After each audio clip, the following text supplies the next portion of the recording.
ఇది ప్రజా వేదిక.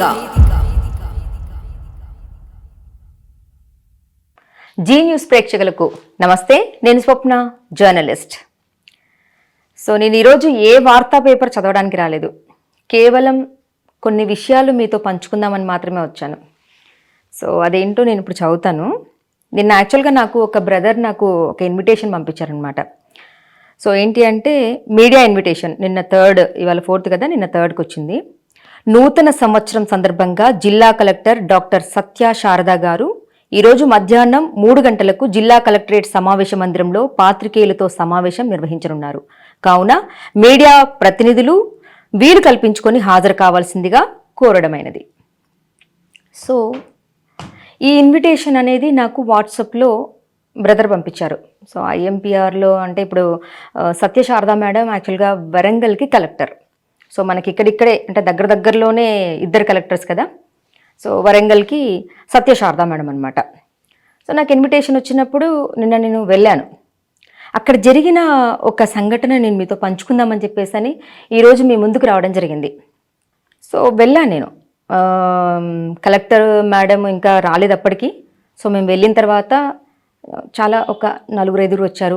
నయీం అన్న కూడా వచ్చారు. అన్న నమస్తే అని చెప్పాను. నమస్తే చెల్లమ్మ అన్నారు. వెళ్ళిపోయి రోలో థర్డ్ సీట్లో కూర్చున్నాను నేను. నా పక్కన వేణన్న కూర్చున్నారు. వరంగల్ దర్శన్ అంటే ఇప్పుడు ప్రజెంట్ మన సుమన్ టీవీ ఫ్రాంచైజీ తీసుకున్నారు కాబట్టి సుమన్ టీవీ రన్ చేస్తున్నారు. ఆ వేణన్న కూర్చున్నారు. తర్వాత పక్కన ఎవరు కూర్చున్నారో నాకు తెలియదు. అటు సైడ్ కూడా మన కాసేపోయిన తర్వాత గడ్డం కేశవమూర్తి అన్న కూడా వచ్చారు, కూర్చున్నారు. కూర్చున్న తర్వాత నేను యాక్చువల్గా నా థ్రోట్ ఇన్ఫెక్షన్ ఉంది అని చెప్పేసి కొంచెం చల్లదనాన్ని కూడా పడట్లేదు అని చెప్పేసి మాస్క్ పెట్టుకొని, నేను ఎప్పుడు కూడా బయటకు వెళ్ళినప్పుడు ఎక్కువగా స్కార్ఫ్ యూజ్ చేస్తుంటాను. స్కార్ఫ్ పెట్టేసుకొని మాస్క్ పెట్టుకున్నాను. ఒక మేడం వచ్చారు. మేడం వచ్చి అరే ఇంతమంది అంటే ఎప్పుడు చూడు జెంట్సే కనిపిస్తూ ఉంటారు, ఒక మహిళ కనిపించింది, మహిళా జర్నలిస్ట్ అని చెప్పేసి కొంత ఎగ్జైట్మెంట్తో ఫీల్ అయ్యి అడిగిననమాట. ఎవరు ఆమె అని చెప్పేసి అంటే నా సీనియర్ జర్నలిస్టులు గడ్డం కేశవమూర్తి అన్న, నెక్స్ట్ పక్కన ఉన్నటువంటి వేణన్న, ఇద్దరు కూడా చెప్పిండ్రు మేడం జీ న్యూస్లో చేస్తారు స్వప్న అది అని చెప్పారు. థ్యాంక్ యూ సో మచ్ గడ్డం కేశవమూర్తి అన్న అండ్ వేణు అన్న. ఆ మేడంకి అంటే నేను తెలియదు కాబట్టి నన్ను ఇంట్రడ్యూస్ చేశారు. ఆ మేడం కూడా ఒకసారి మాస్క్ తీయండి అనేసి అంటే నేను కూడా మాస్క్ తీశాను, చూశాను. ఓకే అని చెప్పేసి చాలా హ్యాపీగా ఫీల్ అయ్యారు. అక్కడి నుంచి ఏదో వర్క్ ఫోన్ కాల్ వస్తే బయటికి వెళ్ళారు ఆ మేడం. తర్వాత ఏమైంది, ఒక సార్ వచ్చారు. సార్ వచ్చిన తర్వాత అటు ఇటు తిరుగుతున్నారు. ఇంకా అంతా మొత్తం చాలామంది బ్రదర్స్ వస్తున్నారు, జర్నలిస్ట్ బ్రదర్స్ వీళ్ళందరూ వస్తూ ఉంటే వాళ్ళందరినీ కూర్చోబెట్టే క్రమంలో ఇది చేస్తున్నారు. నన్ను వెంటనే ఏమన్నారంటే, మీరు అటు వెళ్ళి కూర్చోండి, ఇదే వాయిస్తో మీరు అటు వెళ్ళి కూర్చోండి అనేసానంటే, నేను అక్కడ 3rd సీట్లో నుంచి వెళ్ళిపోయి ఒక 5 సీట్ల తర్వాత కూర్చున్నాను. ఎందుకంటే నేను రెస్పెక్ట్ చేస్తాను ఎవరైనా. అంత అంటే చాలా వాయిస్ కూడా చాలా ఇదిగా మాట్లాడారు సార్. వెళ్ళి కూర్చున్నాను. కూర్చున్న తర్వాత మెయిన్ ఛానల్ వాళ్ళు కొంతమంది వచ్చి అక్కడ నేను లేచిన దగ్గర అటు సైడ్ కూర్చొని షిఫ్ట్ అవుతూ కొంచెం కూర్చొని, అంటే మెయిన్ స్ట్రీమ్ ఛానల్ అంటే మీకు ఇంకా తెలుసు కదా, TV9 ఇంకా T5 ఇలా పెద్దీష్ అన్న ఇంకా లెనిన్ అన్న వీళ్ళందరూ వచ్చారు. నేను వెళ్ళేసి అక్కడ కూర్చున్నాను. ఎందుకంటే నేను రెస్పెక్ట్ చేస్తాను, ప్రతి ఒక్కరికి రెస్పెక్ట్ చేస్తాను. వెళ్ళి అక్కడ కూర్చున్నాక వచ్చేసి ఎవరు పిలిచిండ్రు, ఏ ఛానల్ అంటే, సార్ నేను ఎవరు నువ్వు అనేసి అన్నారు. సార్ నేను జర్నలిస్ట్ని సార్ అని చెప్పాను. ఏ పేపరు ఏ ఛానల్, జీ న్యూస్ గంగా ప్రవాహం సార్ అని చెప్పాను. Okay, know who I'm a GPRO Ayub, MD Ayub. You should know about me first of all. Okay sir నమస్తే, I don't know about you sir అనేసి అన్నాను. అయిపోయింది అక్కడ. సార్ అక్కడి నుంచి వెళ్ళిపోయారు. వెళ్ళిపోయిన తర్వాత కలెక్టర్ మేడం వచ్చారు. తర్వాత కలెక్టర్ మేడం కూర్చున్నారు. చాలామంది బ్రదర్స్ అక్కడ కూర్చున్నారు. కూర్చున్న తర్వాత ఇంకా మేడం కూడా చాలా అంటే హ్యాపీగా ఫీల్ అయినరు. ఒక్కరే మహిళ, ఇంతమంది జెంట్స్. మేము కూడా కొన్ని వర్కుల దగ్గరికి వెళ్ళినప్పుడు నైట్ టైంలో అయినప్పుడు చాలా కొంచెం ఫీల్ అయ్యే వాళ్ళము, తొందరగా వెళ్ళిపోవాలి, ఇలా వెళ్ళిపోవాలి అని చెప్పేసి చిట్చాట్ జరుగుతుంది. యాక్చువల్గా నూతన సంవత్సరం కదా, జర్నలిస్టులతో ఒక మీటింగ్ పెట్టారు, కేక్ కట్టింగ్ అని చెప్పేసి జస్ట్ అలా జరుగుతుంది. ఓకే అని చెప్పేసి అని అన్న తర్వాత మేడం ఏదో టాపిక్ మాట్లాడుతున్నప్పుడు మహిళలకి చాలా రెస్పెక్ట్ చేస్తున్నారు, చాలా మంచిగా అందరూ కూడా కలిసిమెలిసి మీరందరూ కూడా నాకు చాలా సపోర్ట్ చేశారు అని చెప్పేసి అని కొంతమంది జర్నలిస్ట్ బ్రదర్స్ని అందరినీ కూడా మెచ్చుకుంటున్నారు madam, Sharada madam, collector madam. So నేను అక్కడ ఒక క్వశ్చన్ రేజ్ చేశాను, మేడం అసలు మహిళలకి రెస్పెక్ట్ చేస్తున్నారా అన్నాను. ఇది అడిగాను నేను. అంటే అక్కడ కొంత వీడియో ఎవరు తీయలేదు కానీ అక్కడ మరి ఎవరో ఒక బ్రదర్ తీశారు, ఇంకా కొంతమంది ఫొటోస్ ఇస్తారు. అక్కడ అందరికీ తెలిసిపోతుంది, వచ్చిన వాళ్ళందరికీ నేను క్వశ్చన్ అడిగానా లేదా అనేది. మేడం అసలు మహిళలకి రెస్పెక్ట్ ఉందా అని అన్నాను. యా అఫ్ కోర్స్ అసలు చాలామంది రెస్పెక్ట్ చేస్తున్నారు కదా, చాలామంది రెస్పెక్ట్ ఇస్తున్నారు కదా అంటే, లేదు మేడం అస్సలు మహిళలకి అసలు గౌరవం అనేది లేదు, ఒక రెస్పెక్ట్ అనేది అసలు లేదు అని చెప్పేసి అని ఇదే వాయిస్తో నేను అన్నాను. అంటే అదేం లేదు, చాలామంది చాలా అసలు ఫ్రెండ్లీగా ఉంటున్నారు, చాలా ఇదిగా ఉంటున్నారు అనేసి అంటే, యాక్చువల్గా పాపం మా మేడంకి తెలీదు అంటే నేను అవమానపడ్డానని. నేను అవమానమని అనుకుంటున్నా. ఎందుకు అంటే యాక్చువల్గా మనం ఏదైనా మీటింగ్ పెట్టినప్పుడు ఆ మీటింగ్లో VIP, VVIP, so and so జర్నలిస్ట్కి సంబంధించినటువంటి ప్లేస్లో అలాట్ చేస్తారు కాబట్టి అక్కడ కూర్చుంటూ ఉంటాం కదా, అది అందరికీ తెలిసిందే కదా. సో అక్కడ జస్ట్ కేక్ కట్టింగ్ జస్ట్ చేసుకుంటున్నారు కాబట్టి కూర్చున్నాం. అది కూడా నేను చెప్పాను కదా, రోలల్లో 3rd సీట్లో కూర్చున్నాను. ఆ తర్వాత డిపిఆర్ఓ సారు, ఆయూబ్ సార్ నన్ను వెళ్ళి అక్కడ కూర్చోపో, మీరు అక్కడ కూర్చోండి, మీరు అటు వెళ్ళండి అని చెప్పేసి అని అన్నారు. Sir Ayub sir, so I respect you a lot. ఆ మాట ఎందుకు అన్నారు సార్? ఇప్పుడు ఒక మీటింగ్ జరిగేటప్పుడు మీరు అన్నట్లు విఐపీస్, వివిఐపీస్, ఇంకా జర్నలిస్ట్కి సంబంధించిన సీట్లలో కూర్చుంటే ఆ ప్లేస్లో కూర్చోవద్దు మనం. విఐపీసో వివిఐపీసో అక్కడ కాకుండా జర్నలిస్ట్లకి అలాట్ చేసినటువంటి సీట్లో మేము కూర్చోవాలి. I know very well about that. ఇక్కడ మీరు పంపినటువంటి ఇన్విటేషన్లో ఇక్కడ ఏముంది, జర్నలిస్ట్ మిత్రులకే కదా మన కలెక్టర్ మేడం పిలిచి చిన్న కేక్ కటింగ్ లాగా ఏర్పాటు చేసింది. మరి అలాంటప్పుడు నేను 3rd సీట్లో కూర్చుంటే వచ్చేటువంటి నష్టం ఏంటో నాకు అర్థం కాలేదు సార్. అంటే మీకు తెలిసి మీరు జర్నలిజం చేసే మీరు డిపిఆర్ఓ అయ్యారు కదా సార్. డిపిఆర్ఓ అంటే ఏంటి సార్? అంటే ఒక పబ్లిక్ రిలేషన్ ఆఫీసరే కదా. పబ్లిక్ రిలేషన్ ఆఫీసర్ ఎంత అంటే ఏ విధంగా కమ్యూనికేట్ చేయాలి సార్ ప్రతి ఒక్కరికి? ప్రభుత్వ కార్యక్రమాలు ఏవైతే ఉంటాయో ప్రతి ఒక్కటి కూడా చూసుకోవడమే కదా సార్ మీ పని. మీకు గవర్నమెంట్ శాలరీ ఇస్తుంది, కానీ మాకు ఎలాంటి శాలరీస్ లేవు సార్. కానీ మీరు ఇక్కడ నన్ను రెస్పెక్ట్ చెయ్యమని చెప్పట్లేదు, ఎందుకు అవమానపరిచారు సార్ నన్ను? ఎందుకు 3వ సీట్లో నుంచి అటు పంపించేసి మీరెళ్ళి అటు కూర్చోపండి మీరు అని 2 times చాలా వాయిస్ రేస్ చేసి అక్కడ అన్నారు. నేను మిమ్మల్ని నేను రెస్పెక్ట్ చేసి అటు వెళ్ళి కూర్చున్నాను. అండ్ మోర్ ఓవర్ ఎవరు పిలిస్తే అంటే ఎవరు పిలిచారు, ఎలా వచ్చారు మీరు అని చెప్పేసి అని ఇలా అడిగారు చూడండి సార్. ఎవరు మీరు అంటే జర్నలిస్ట్ అన్నాను సార్ నేను. ఎవరు పిలిస్తే వస్తారు సార్? ఒక జర్నలిస్ట్ ఎవరు పిలిస్తే వస్తారు? నాకు ఇన్విటేషన్ వచ్చిందని వచ్చాను. ఐఎంపిఆర్లో కూడా నేను ఉన్నాను సార్. మీరు నాకు అంటే మిమ్మల్ని నేను పలకరించలేదనా, లేకపోతే మీరు నన్ను ఎప్పుడూ చూడలేదనా, లేకపోతే నేను మీకు రెస్పెక్ట్ చేయలేదని మీ ఈగో ఏమైనా హర్ట్ అయిందా సార్? మీకు రెస్పెక్ట్ చేయలేదని యాక్చువల్గా మీరెవరో నాకు తెలియదు సార్. ఒక మేడం కూడా ఫస్ట్ వచ్చారు కదా, ఆ మేడం చాలా అద్భుతంగా మాట్లాడారు. సో ఒక మహిళా జర్నలిస్ట్ ఉంది, చాలా గ్రేట్ అసలు ఇంతమంది జెంట్స్లలో అని చెప్పేసి అని మేడం అప్రిషియేట్ చేస్తూ, మేడం ఒకసారి మాస్ తీయండి చూస్తాను అని చెప్పేసి అని అన్నారు. నేను చూశాను, చాలా అద్భుతంగా మాట్లాడారు. మహిళకి చాలా రెస్పెక్ట్ చేశారు మేడం. మరి నేను మిమ్మల్ని పలకరించాలని మీరు అనుకున్నారా, లేకపోతే నా గురించి మీరు తెలుసుకోవాలనుకున్నారా ఏంటో నాకు తెలీదు. కానీ నేను ఆ 3rd సీట్లో కూర్చుంటే వచ్చిన నష్టం ఏంటి సార్? నా పక్కన ఉన్న వాళ్ళు జర్నలిస్టులే, నన్ను వెళ్ళి అక్కడ కూర్చోమన్నారు. మీకు నేను రెస్పెక్ట్ చేశాను, 5 సీట్ల అవతల నేను కూర్చున్నాను. తర్వాత వచ్చి ఎవరు పిలిచారు అంటే ఏంటి చెప్పు అని చెప్పేసానంటే నేను జర్నలిస్ట్ సార్ అన్నా. ఏ పేపర్, ఏ పత్రిక?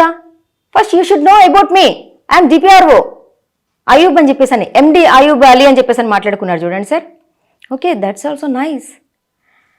కానీ అంత అంత ఫేస్ అగ్రెసివ్గా పెట్టుకొని అటెళ్ళి కూర్చో, నేనెవరో తెలుసా అంటే తెలుసుకొని నేనేం చేయను సార్ అక్కడ ఇప్పుడు? జస్ట్ పిలిచారు, నేనైతే వచ్చి కలెక్టర్ సీట్లో కూర్చోలేదు కదా సార్, మీరు నన్ను వెళ్ళి అక్కడికి వెళ్ళి కూర్చోమనడానికి. నాకు తెలుసు కదా కలెక్టర్ వస్తున్నారు, ఈరోజు కలెక్టర్ చిన్నగా మీడియా మిత్రులతో సమావేశం ఏర్పాటు చేశారని చెప్పేసి నాకు తెలుసు కదా. నేను వచ్చి మీ సీట్లోనో లేకపోతే కలెక్టర్ సీట్లోనో కూర్చోలేదు కదా, నేను వచ్చి థర్డ్ సీట్లో కూర్చున్నాను. చాలా అగ్రెసివ్గా వెళ్ళి వేరే దగ్గర కూర్చోమన్నారు, మీకు నేను రెస్పెక్ట్ చేశాను, వెళ్ళి అక్కడే కూర్చున్నాను. తర్వాత ఇంకొక క్వశ్చన్ కలెక్టర్ మేడంని అడిగాను. మేడం యాక్చువల్గా నేను 2 క్వశ్చన్స్ అడుగుదామని వచ్చాను నేను యాక్చువల్గా మేడంని. ఇందిరమ్మ ఇళ్ళ విషయంలో ఏ విధంగా తీసుకుంటున్నారు మేడం అంటే, గవర్నమెంట్ కలెక్టర్కి అలాట్ చేసిందా లేకపోతే ఎమ్మెల్యేకి అలాట్ చేసిందా లిస్ట్ అవుట్ చేయడంలో అని చెప్పేసి అని మాట్లాడాను. ఎందుకు అలా అడుగుతున్నారు అనేసి అంటే, లేదు మేడం బయట నాకు పబ్లిక్ టాక్ వినిపిస్తుంది, ఎమ్మెల్యేసే లిస్ట్ అవుట్ చేస్తున్నారు ఇందిరమ్మ ఇళ్ళ విషయంలో, ప్రైవేట్ వాళ్ళని పెట్టి ఇంటికి పంపిస్తూ ఫోటోలు దింపుతూ అని చెప్పేసి అని ఈ విధంగా నేను ఒక క్వశ్చన్ రేజ్ చేశాను. ఇంకొక క్వశ్చన్ అడుగుదాం అనుకున్నాను యాక్చువల్గా. జర్నలిస్టులది ఇళ్ల స్థలాల విషయం కోర్టులో నడుస్తుంది కదా, ఈ జర్నలిస్టుల ఇళ్ల స్థలాల విషయంలో ప్రెస్ క్లబ్ వాళ్ళు పంపించేటువంటి లిస్ట్ ఫైనల్ చేస్తున్నారా లేదంటే కనుక కలెక్టర్ ఫైనల్ చేస్తారా అని చెప్పేసి అని ఈ విధంగా క్వశ్చన్ అడుగుదాం అనుకున్నాను. కానీ జర్నలిస్ట్కి సంబంధించిన క్వశ్చన్ నేను అడగలేకపోయాను. ఎందుకంటే ఇంకా అప్పటికే నా వెనకాల ఒక సీనియర్ జర్నలిస్ట్ సార్ వచ్చారు, పాపం నిలబడి ఉన్నారు. నేను వెనకాల చూడడంతో నిలబడి ఉన్నారు. అయ్యో సార్కి సీట్ లేదు నిలబడి ఉన్నారు అని చెప్పేసి అని నేను ఏం చేశానంటే, సార్ రండి కూర్చోని అన్న, వద్దమ్మా నువ్వు కూర్చో అని చెప్పేసి అంటే, లేదు సార్ కూర్చోండి అని చెప్పేసి అని నేను లేచి వెనకాల ఉన్నటువంటి ఇంకా చైర్స్ నార్మల్గా అందరూ కూర్చునే జర్నలిస్ట్ దగ్గర కాకుండా జస్ట్ వేరే వాళ్ళు కెమెరామెన్స్ కొంతమంది పక్కన ఉన్నారు కదా, వెనకాలకు వచ్చేసి నేను అక్కడ కూర్చున్నాను.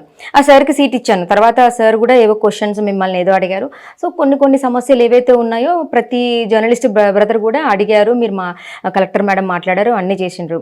అయిపోయిన తర్వాత నేను ఇలా వచ్చేస్తూ ఉంటే ఇంకా అంత మీటింగ్ అక్కడ కేక్ కట్టింగ్ అంతా చిన్నగా మాట్లాడుకున్న తర్వాత అందరు అయిపోయిన తర్వాత ఇట్లా వస్తూ ఉంటే నేను ఎవరికైతే సీట్ ఇచ్చానో ఆ senior most journalist sir thank you అమ్మా అని చెప్పిండ్రు. ఎందుకు సార్ థ్యాంక్ యూ అని నేను అన్నాను. లేదమ్మా సీట్ ఇచ్చామంటే, అయ్యో సార్ మీరు పెద్దవారు, మీకు నేను రెస్పెక్ట్ చెయ్యాలి నేను యాజ్ ఎ జర్నలిస్ట్గా అని చెప్పేసి అని అన్నాను. అంటే గాడ్ బ్లెస్ యూ అమ్మా అని చెప్పేసి నా నెత్తి మీద చేసి నన్ను బ్లెస్ చేశారు. యాక్చువల్గా ఇవాళ రోజులలో అసలు రెస్పెక్ట్ అనేది ఎవరికి లేకుండా పోతుందమ్మా అది ఇది అని చెప్పేసి అని మాట్లాడారు. నేను అప్పుడు ఒకటే మాట్లాడాను, అవును సార్ అది నిజమే. ఎందుకంటే నేను ఈ ఛాంబర్లోకి ఎంటర్ అవ్వడంతో నేను వచ్చిన తర్వాత వెళ్ళి అక్కడ నేను కూర్చున్న దగ్గర నుంచి లేపి అక్కడ కూర్చోబెట్టి కనీసం రెస్పెక్ట్ లేకుండా డిపిఆర్ఓ సార్ నన్ను అరుస్తున్నట్టుగా మాట్లాడేసరికి నాకు అర్థమైపోయింది సార్ ఇక్కడ మహిళలకి ఎంత రెస్పెక్ట్ ఉందో అని చెప్పేసి నేను అన్నాను. పక్కన కూడా ఇంక 2-3 బ్రదర్స్ ఉన్నారు. నా పక్కన కూర్చున్న 2 బ్రదర్స్కి కూడా తెలుసు ఆ సార్ నాతో ఎంత అగ్రెసివ్గా మాట్లాడిండ్రో. నెక్స్ట్ నేను అలా డిస్కస్ చేస్తుంటే ఇది కరెక్టేనా అనేసానంటే కాదు అని కొందరు ముస్లిం బ్రదర్స్ కూడా అన్నారు. ఏంటి ఇదంతా అని చెప్పేసి అని ఇంకా బయటకు వచ్చినాక వస్తూనే అయూబ్ సార్ని అడిగిన, సార్ సారీ సార్ యాక్చువల్గా మీరు ఎవరో నాకు తెలీదు, మిస్టేక్ ఏం నాది కాదు సార్ అని చెప్పేసి అని అన్నాను. అనడంతో later we will discuss about this matter అని చెప్పేసి అని మ్యాటర్ ఇలా మాట్లాడిన తర్వాత బయటికి వచ్చేసిండ్రు. వచ్చిన తర్వాత మేము అందరం కూడా ఒక ఫోటో దిగాము. ఇంకా నాకు కొంత వెక్స్ అయిపోయి తర్వాత ఏం మాట్లాడతారు, నలుగురితో అవమానించిన తర్వాత డిపిఆర్ఓ అనే వాళ్ళు ఇలా ఉంటారా అని చెప్పేసి నేను అంటూ ఉంటే టీజే న్యూస్లో ప్రకాష్ సార్ కూడా విన్నారు. విని అంటే నేను ఈ మాట అనుకున్నాను లేదని ఆ సార్ కూడా తెలుసు. సో ఇలా అనుకున్న తర్వాత మేమందరం ఫోటో దిగిన తర్వాత కలెక్టర్ మేడంకి షేక్ హ్యాండ్ ఇచ్చాను. మేడం హ్యాపీ న్యూ ఇయర్ అని చెప్పేసి అన్నాను. ఇంకొక మేడం కూడా హ్యాపీ న్యూ ఇయర్ చెప్పాను. లెనిన్ అన్న కూడా సార్ నమస్తే బాగున్నారా అని చెప్పేసి అని హ్యాపీ న్యూ ఇయర్ సార్ అని చెప్పేసి అని కూడా విష్ చేసి వచ్చాను. సో నాకు ఎవరు పగ ఉండదు, నేను ప్రతి ఒక్కరికి రెస్పెక్ట్ చేస్తాను. నేను ఇప్పుడు ప్రెస్ క్లబ్ మీద కొన్ని వార్తలు తీస్తున్నాను, సో నేను రెస్పెక్ట్ చేశాను, సార్కి విష్ చేశాను. కలెక్టర్ మేడం కూడా చాలా బాగా మాట్లాడారు యాక్చువల్గా. సో మేడం కానీ ఇంకొక మేడం కానీ చాలా అద్భుతంగా మాట్లాడారు. సో ఇద్దరు మహిళలు కదా. సో ఇంకా నేను అక్కడ ఉండబుద్ధి కాలేదు, ఇంకా వచ్చేసాను నేను, అయిపోయింది. సో ఇది జరిగిన విషయం. సో ఇక్కడ నేను అయూబ్ సార్ని ఒక్కటే ప్రశ్నించాలనుకుంటున్నా. సార్ అయూబ్ సార్ నేను చేసిన మిస్టేక్ ఏంటి సార్? అక్కడ నాకు వచ్చిన ఇన్విటేషన్ ప్రకారము నేను అక్కడికి వచ్చాను, ఆ థర్డ్ సీట్లో కూర్చున్నాను. ఒకవేళ మీకు నా గురించి తెలుసుకోవాలనుకుంటే ఎవరు ఈమా అని చెప్పేసి అని మీకు బాగా మెయిన్ స్ట్రీమ్ ఛానల్ వాళ్ళు ఎవరైతే ఉన్నారో మీకు బాగా తెలిసిన వాళ్ళు ఎవరామా అని చెప్పి అడగొచ్చు. లేదు అంటే కనుక నా దగ్గరకు వచ్చి మేడం ఏ ఛానల్ మీది అని ఇలా కూడా అడగొచ్చు సార్. కానీ ఎవరు ఏ ఛానల్ ఎవరు నువ్వు అనేసానంటే నేను జర్నలిస్ట్ని సార్ అన్నాను. ఏ ఛానల్ ఏ పేపరు ఇప్పుడు ఈ ఛానల్ ఏ పేపరు ఏ ఛానలు అనేసానంటే సార్ జీ న్యూస్ గంగా ప్రవాహం అన్నాను. First you should know about me I'm DPRO అనేసి అన్నారు. అంత అగ్రెసివ్ ఎందుకు సార్? మీరు లక్షల శాలరీస్ తీసుకుంటున్నారు సార్, మీరు ఒక జర్నలిస్టే కదా. మరి ఒక జర్నలిస్ట్ మేము అక్కడికి ఎవరైతే వచ్చామో మేమెవరం డబ్బులు తీసుకొని పనులు చేయట్లేదు సార్. కొంతమంది చేస్తున్నారేమో డబ్బులు, అంటే వాళ్ళ ఆఫీస్ తరపు నుంచి అమౌంట్స్ కొంతమందికి వస్తున్నాయేమో, కానీ కొంతమంది డబ్బులు తీసుకోకుండా వాళ్ళు ఏం జరుగుతుంది చుట్టుపక్కల ప్రాంతాల్లో అయితే ఏంటి, పేద ప్రజలకైతే ఏంటి, ఏం జరుగుతుంది అని చెప్పేసి అని వార్త రాసే జర్నలిస్టులు కొందరు. ఇక నేను గొట్టంగాళ్ళు, వరంగల్ వాయిస్లో ఉన్నటువంటి గొట్టంగాళ్ళు వసూళ్ళకి పాల్పడుతున్నారు అని చెప్పేసి అని గడ్డం కేశవమూర్తి అన్న రాశారు చూడండి. నేను వాళ్ళ గురించి మాట్లాడలేదు, ఆ గొట్టంగాళ్ళు ఎవరో కూడా నాకు తెలీదు. కొంతమంది నాకు కాల్ చేసి కూడా మాట్లాడండి, మేడం ఆ గొట్టంగాళ్ళు ఎవరంటే నాకు తెలీదు వాళ్ళు ఎవరు అని చెప్పేసి. అంటే మీరు చదివింది కదా, మీరు యాంకరా లేకపోతే మీరు ఏంటి రిపోర్టరా అనేసానంటే నేను జర్నలిస్ట్ని, నాకు జస్ట్ కేవలం అక్కడ న్యూస్ పేపర్ పంపిస్తే నేను అది చదవడం జరిగింది, ఆ గొట్టంగాళ్ళు ఎవరో నాకు తెలీదు అనేసి అన్నాను.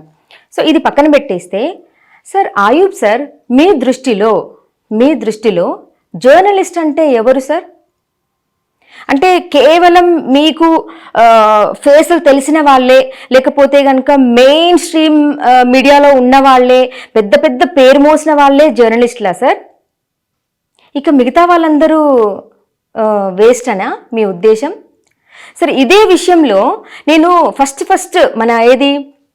మన చట్టాలు మారినప్పుడు సిపి మీటింగ్ పెట్టినప్పుడు నేను అక్కడికి వెళ్ళాను. సిపి మీటింగ్ వెళ్ళినప్పుడు అక్కడ పిఆర్ఓ కూడా సార్ నన్ను ఫస్ట్ చూసి ఎవరు నువ్వమ్మా అది ఇది అని చెప్పేసానంటే, సార్ నేను జర్నలిస్ట్ అనేసానంటే, యాక్చువల్గా అక్రిడేషన్ ఉన్న వాళ్ళే లోపలికి రావాలి, లేని వాళ్ళని లోపలికి రానివ్వము, కానీ మహిళ కదమ్మా మీరు వచ్చింది, వెళ్ళి లోపలి కూర్చోండమ్మా అని చెప్పేసి అని అన్నారు.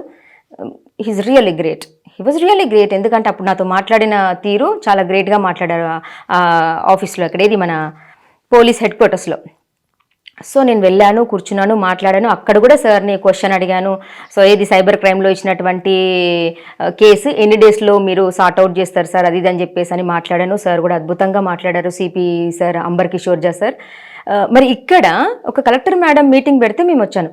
ఎవరు అంటే ఎలా వచ్చారు అని చెప్పేసానంటే, ఎవరు వస్తారు సార్ అంటే బయట రోడ్డు మీద తిరిగే వాళ్ళు, ఎండకి బాగా మేము అలసిపోతున్నాము, కాస్త కలెక్టర్ ఆఫీస్కి వెళ్తే అక్కడ ఏసీ ఉంటుంది, చల్లగా కూర్చోవచ్చు, ఏమైనా పెడతారు, అక్కడ తినేయచ్చు, టీ నీళ్ళు తాగొచ్చు అని చెప్పేసి అని వచ్చిన జర్నలిస్ట్ అనుకున్నారా సార్ నన్ను? నేను ఐడి కార్డు వేసుకున్నాను. నెక్స్ట్ నేను అంటే 10th ఫెయిల్ అయ్యో లేకపోతే ఇంకేదో అయ్యి జర్నలిస్ట్ అని చెప్పుకొని కొనుక్కున్న అక్రిడేషన్ వచ్చిన దాన్ని కాదు సార్. నేను యూనివర్సిటీలో మా గురువులను అడగండి, మీరు మా గురువులను అడిగితే తెలుస్తుంది ఈ మా జర్నలిజం చేసిందా లేదా అని. నేను జర్నలిజం చేసి వచ్చి కూర్చున్న జర్నలిస్ట్ని సార్. నేను ఒక జర్నలిస్ట్కి ఇన్విటేషన్ అవసరమా సార్? మీరు ఎవరు ఇక్కడికి ఎలా వచ్చిండ్రు అని చెప్పేసి అన్నారు చూడండి సార్. ఒక జర్నలిస్ట్కి ఇన్విటేషన్ అవసరమా? ఎక్కడ సమస్య అయినా వస్తారు, ఆ వార్తని కవర్ చేస్తారు. మరోవర్ ఇక్కడ నాకు ఇన్విటేషన్ వచ్చింది కాబట్టి వచ్చాను సార్. నేను ఏదో ఏసీ దగ్గర కూర్చోనో లేదా మీరు పెట్టినటువంటి ఇంకేదైనా తిని టీ తాగేసి వద్దామని చెప్పి వచ్చిన జర్నలిస్ట్ని కాదు సార్ నేను. దయచేసి నేను మీ గురించి తెలుసుకోకపోయినా ఇక్కడ జరిగేది ఏమీ లేదు సార్, మీరు నా గురించి తెలుసుకోకపోయినా జరిగేది ఏమీ లేదు సార్. కానీ ఒక మహిళని మహిళగా చూడండి, ఒకవేళ చూడకపోతే వదిలేయండి, అంతేకాని అవమానపరచకండి సార్. సో ఒక జర్నలిస్ట్ మిత్రుడు అన్నారు, ఒక జర్నలిస్ట్ కాదు చాలామంది బ్రదర్స్ అన్నారు, వరంగల్ మొత్తం కూడా మహిళలే ఏలుతున్నారు అంటే, ఇటు మన సీతక్క అయితే ఏంటి, కొండ సురేఖ మేడం అయితే ఏంటి, లేదంటే కనుక సత్యశారదా మేడం అయితే ఏంటి, ఇంకా ప్రావీణ్య మేడం అయితే ఏంటి, ఇటు చూస్తేనేమో కడియం కావ్య అయితే ఏంటి, సో ఇంతమంది మహిళలు ఏలుతున్నారు అని చెప్పేసి అనేసి అన్నారు. సో ఇంతమంది మహిళలకి గౌరవం ఇవ్వడం ప్రతి ఒక్కటి తెలిసినటువంటి మీరు అంటే జర్నలిస్ట్ బ్రదర్స్ అయితే ఏంటి, డిపిఆర్ఓ సార్ మీరైతే ఏంటి, మరి ఒక మహిళా జర్నలిస్ట్ని ఒక మహిళగా చూడరా సార్? అంటే ఒక రెస్పెక్ట్ చేయకపోయినా పర్లేదు, అవమానపరచడం ఏంటి సార్? వెళ్ళి అక్కడ కూర్చోండి, వాయిస్లో చాలా ఇటు రండి ఇట్రా అన్నదానికి చాలా తేడా ఉంది సార్. సో అసలు నేనెందుకు లెగాలి సార్ అక్కడి నుంచి నేను కూర్చున్న థర్డ్ సీట్లో నుంచి, అది అక్కడ నేనేమి అనద్దు కానీ కలెక్టర్ సీట్లో ఏం కూర్చోలేదు కదా సార్, జర్నలిస్టులకు అలాట్ చేసినటువంటి సీట్లోనే కూర్చున్నాను కదా. మరి ఆ థర్డ్ సీట్లో నుంచి వెళ్ళి నేను ఎందుకు అటు కూర్చోవాలి, మీరు ఎందుకు అంత వాయిస్ రేస్ చేసి మాట్లాడారు, నేను చేసిన మిస్టేక్ ఏంటిది? సో దీని గురించి మీరు తర్వాత మాట్లాడుతా అన్నారు. అంటే అంతమంది జర్నలిస్టుల ముందట నన్ను అవమానపరిచి తర్వాత 4 గోడల మధ్యలో అసలు నువ్వెవరో నాకు తెలియదమ్మా అందుకోసం అని చెప్పేసని later we will discuss about this matter అని అన్నారా సార్? సో అందుకోసమని నేను కూడా అక్కడ మీరు మాట్లాడలేదు కాబట్టి నేను కూడా 4 గోడల మధ్యలో జరిగినటువంటి విషయాన్ని చెప్దామనే నేను కెమెరా ముందుకు వచ్చాను సార్, అంతే, అంతకుమించి ఏం లేదు. కానీ దయచేసి ఇలా అవమానపరచకండి ఎవరిని, ఎందుకంటే చాలా తక్కువ అసలు రావట్లేదు సార్ జర్నలిస్టులు, మహిళా జర్నలిస్టులు ఎవరు కూడా. మన వరంగల్లో పాపం కొంతమంది అమ్మాయిలు ఉన్నారు కానీ ఇంకా వాళ్ళు ఎందుకు రావట్లేదో నాకు తెలియదు. ఇప్పుడు చాలా ఛానల్స్లో ఉన్నారు, కొన్ని ఛానల్స్లో న్యూస్ రీడర్గా చేస్తున్నారు, కొన్ని ఛానల్స్లో రిపోర్టర్గా చేస్తున్నారు. ఈ విధంగా ఉన్నప్పుడు మరి వాళ్ళు ఎందుకు ఇలాంటి మీటింగ్స్కి అటెండ్ అవ్వలేకపోతున్నారు? వాళ్ళకి పిలవకనా, లేకపోతే కనుక అక్రిడేషన్ ఉన్న వాళ్ళే అందులోకి రావాలి అన్నటువంటి ఏమైనా ఉందా అనేది నాకు తెలీదు. బట్ నేను ఎందుకు వచ్చానంటే నేను ఒక జర్నలిస్ట్ని కాబట్టి, జర్నలిజం చేసినటువంటి సర్టిఫికెట్ ఉన్నటువంటి జర్నలిస్ట్ని కాబట్టి ఆ ఇదితోటి నాకు వచ్చినట్టు ఇన్విటేషన్ తోటి నేను అక్కడికి వచ్చాను. సో ఇంకా అక్రిడేషన్ అంటారా, ఇంకా సో అంతకుముందు లక్ష్మణ్ సార్ ఉండేవారు. సో చాలా అంటే నేను అంటే యూనివర్సిటీలో చదువుకునేటప్పుడు మా సారు ఏదో హెల్త్ క్యాంప్ నడుస్తుందమ్మా అక్కడికి వెళ్ళాలని చెప్పేసి మా సార్ వాళ్ళకి ఎవరు చెప్తే మా స్టూడెంట్స్ కూడా ఉన్నారు అని చెప్పేసి ఒక సార్ చెప్తే లక్ష్మణ్ సార్ నా నెంబర్ తీసుకొని నన్ను నాకు కాల్ చేసి అమ్మ ఇట్లా హెల్త్ క్యాంప్ ఉందమ్మా అక్కడికి వెళ్ళాలి అనేసి అంటే అప్పుడు వెళ్ళినప్పుడు అప్పుడు నన్ను IMPR గ్రూప్లో యాడ్ చేశారు. సో అలా గ్రూప్లో కూడా నేను ఉన్నాను సార్. నేను ఎప్పుడు కూడా అంత ఎక్కువగా నేను అంటే గ్రూప్లో యాక్టివ్గా ఉంటాను, ఎందుకంటే కొంచెం బిజీగా ఉన్న లైఫ్లో నేను గ్రూప్లో యాక్టివ్గా ఉన్నాను కాబట్టి నేను చూసుకోలేదు. నేను చూసుకోపోయేసరికి పర్సనల్గా నాకు ఇన్విటేషన్ వచ్చింది కాబట్టి నేను అక్కడికి వచ్చాను. సో అంతేగాని అక్కడ కలెక్టర్ పెట్టినటువంటి మీడియా వాళ్ళకి సంబంధించినటువంటి ఏదైతే కేక్ కట్టింగ్ ఉందో అందులో నేను జర్నలిస్ట్ అనే వచ్చాను సార్, అంతేగాని బయట ఏదో తిరుగుతూ జస్ట్ AC రూమ్లో చిల్ అవుదామని చెప్పేసి అని రాలేదు సార్. సో మీరు అడగొచ్చు, తెలుసుకోవచ్చు, నన్ను అడిగి తెలుసుకోవచ్చు, పక్కన వాళ్ళని అడిగి కూడా తెలుసుకోవచ్చు ఎవరు ఏంటి మా అని చెప్పేసి అని అడగొచ్చు, నన్నే అడగొచ్చు. కానీ ఫస్ట్ మీరు నా గురించి మీరు తెలుసుకోవడం కోసమని మీరు అటెళ్ళు కూర్చోండి, అటెళ్ళు కూర్చోండి మీరు అనేసి అని అన్నారు. అది వాయిస్ బాగలేదు సార్, కొంచెం వినడానికి కూడా ఎందుకో ఇదిగా ఉంది. నేను ఇది నింద కాదు మీ మీద వేసేది, అక్కడ ఉన్నటువంటి బ్రదర్స్ అందరికీ తెలుసు మీరేం మాట్లాడారనేది. సో దయచేసి ఇలా అవమానపరుస్తున్నారు చాలా చోట్ల అని చెప్పేసి మహిళా జర్నలిస్టులు రావట్లేదు అసలు. ఇంకా వచ్చే వాళ్ళని కాస్త కూస్త ఒకరినో ఇద్దరినో వచ్చే వాళ్ళని కూడా ఈ విధంగా మీరు అవమానపరుస్తూ ఉంటే ఇంకా పేరుకు మాత్రమే ఇప్పుడు అంటే నాకు అర్థమైంది ఇక్కడ కేవలం మినిస్టర్స్, కేవలం మన కలెక్టర్స్ వీళ్ళకే రెస్పెక్ట్ చేస్తారా ఆయూబ్ సార్? జర్నలిస్ట్, మహిళా జర్నలిస్ట్కి రెస్పెక్ట్ చేయరా?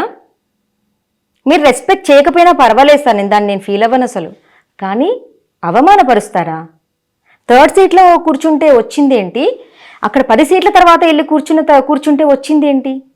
ఇక్కడ ఉన్నటువంటి వాళ్ళందరూ కూడా వేరే వాళ్ళని TV9, T5 వీళ్ళందరినీ కూర్చోబెట్టారు, నేను కాదని చెప్పట్లేదు. అక్కడి నుంచి వెళ్ళిపోయిన తర్వాత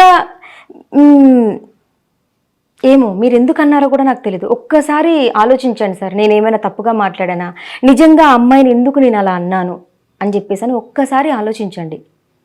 మీరు ఇప్పుడు మున్సిపల్ దానికి కూడా అన్ని మీరే చూసుకుంటూ ఉంటారు, అన్నిటి మీద ఫోకస్ చేయండి. ఇలా ఇష్టం వచ్చినట్లు ఒక మహిళను అవమానపరచడం ఎందుకో అది కరెక్ట్ కాదేమో అని నాకు అనిపించి కొంత ఫీల్ అయ్యి నేను ఈ విధంగా కెమెరా ముందుకు వచ్చి మాట్లాడుతున్నాను. మిమ్మల్ని రిక్వెస్ట్ చేస్తున్నాను, నేను దయచేసి అవమానపరచకండి. మీరు రెస్పెక్ట్ ఇవ్వకపోయినా పర్వాలేదు సార్, అవమానపరచకండి. అవమానపరిస్తే ఏ మహిళా జర్నలిస్ట్ కూడా ఇంకొకసారి ఏ మీటింగ్స్ పెట్టినా, పొలిటికల్ వాళ్ళ మీటింగ్ పెట్టినా, లేదు అంటే కనుక కలెక్టర్స్ మీటింగ్స్ పెట్టినా, ఇంకెవ్వరు మీటింగ్ పెట్టినా ఎక్కడికి రారు సార్. కాస్త కూస్త ధైర్యంతో నేను ముందుకు వస్తే ఇలా మీరు మాట్లాడుతూ ఉంటే నేను కూడా అక్కడికి వెళ్తే చేసేది ఏముంది అని చెప్పేసి నా మైండ్లో కూడా అలా అనిపిస్తే ఇంకా నేను రావడం కూడా మానేస్తాను సార్. సో ఆ తర్వాత ఇంకెవ్వరు రారు. సో దయచేసి మీరు నిజంగా ఏ జర్నలిస్ట్ బ్రదర్స్ అయితే వరంగల్ మొత్తం కూడా మహిళా మణులతోటి వీర వనితలతోటి ముందుకు నడుస్తుంది అని ఎంత అద్భుతంగా అన్నలు మాట్లాడినరు, అది నిజంగా వాస్తవం అయితే గనక జర్నలిస్ట్ ఆ మహిళల్లో ఒక మహిళ కాదా అనేది నా ఆవేదన. దయచేసి నేను తప్పుగా మాట్లాడితే అన్యథా భావించకండి. దయచేసి ఇంకోసారి మహిళలని అవమానపరచకండి. న్యాయం వైపు నిలబడే గలం గంగా ప్రవాహం. For latest updates subscribe to Zee news. ఇది ప్రజా వేదిక.